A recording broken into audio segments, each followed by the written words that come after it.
Hello friends, അപ്പം ഞങ്ങളുടെ ഒരു പുതിയ വീഡിയോയിലേക്ക് എല്ലാവർക്കും സ്വാഗതം. അപ്പോൾ ഞങ്ങളുടെ ചാനൽ ആദ്യമായിട്ടാണ് ആരെങ്കിലും കാണുന്നതെങ്കിൽ ലൈക്കും ഷെയറും സബ്സ്ക്രൈബും ചെയ്യാൻ മറക്കരുത്. ഞങ്ങൾ രാവിലെ ഒരു ഷോപ്പിങ്ങിന് പോയിട്ടുണ്ടായിരുന്നു. അപ്പോൾ വരുന്ന വഴിക്ക് കടയിൽ കയറി കുറച്ച് വെജിറ്റബിൾസൊക്കെ വാങ്ങി. എന്നിട്ട് ഞങ്ങൾ വീട്ടിലെത്തിയിട്ടാണ് വിചാരിച്ചത് അവിയലുണ്ടാക്കിയായിരുന്നു. അപ്പോൾ അങ്ങനെ അവിയലുണ്ടാക്കാനുള്ള ഇൻഗ്രീഡിയൻസൊക്കെ തയ്യാറാക്കി.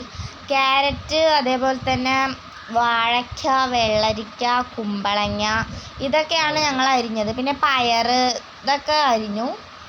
അതിന് ശേഷം ഇത് നിങ്ങൾക്ക് കണ്ടാൽ തന്നെ മനസ്സിലാവും, ഇന്ത്യക്കൊടിയുടെ കളറില്ലേ, ചുവപ്പ്, മഞ്ഞ, ചുവപ്പ്, വെള്ള, പച്ച ഇതൊക്കെ കാണാൻ നല്ല ഭംഗിയുണ്ടായിരുന്നു. പിന്നെ നമ്മൾ ഇത് നേരെ അടുപ്പത്ത് വെച്ചു.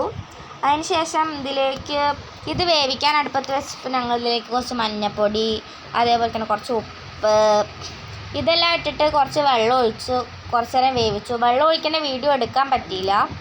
നമ്മൾ ഇതൊരു 5 മിനിറ്റ് വേവിക്കാൻ വെക്കണം. അതിന് ശേഷം ഇതാ തുറന്ന് നോക്കിയപ്പോൾ ഈ ഒരു കളറായിട്ടുണ്ടാവും. നന്നായിട്ട് വെന്തിട്ടുണ്ട്. നമുക്ക് ഈ വീഡിയോ കണ്ടാൽ മനസ്സിലാവും എത്രത്തോളം നല്ല രീതിയിൽ വെന്തിട്ടുണ്ട്.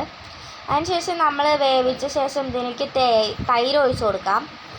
ഇപ്പോൾ ഓരോരുത്തർക്കും ഓരോ രുചിയായിരിക്കും. അവർക്ക് ആവശ്യമുള്ള തൈര് അത്ര ഒഴിച്ചു കൊടുക്കാം. അപ്പോൾ ഞങ്ങളുടെ ഒരു ഇഷ്ടത്തിനനുസരിച്ചാണ് അതിൽ തൈര് ഒഴിച്ച് കൊടുത്തിട്ടുള്ളത്.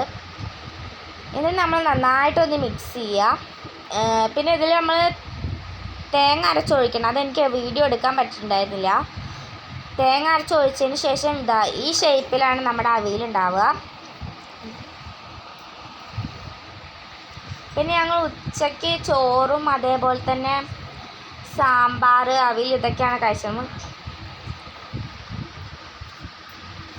ചോറിന് അവിയലായിരുന്നു. കാരണം അവിയൽ നല്ല ടേസ്റ്റ് ഉണ്ടായിരുന്നു. പിന്നെ മുരിങ്ങക്കായ സാമ്പാർ ഉണ്ടായിരുന്നു. നല്ല നാടൻ മുരിങ്ങക്കായാണ്.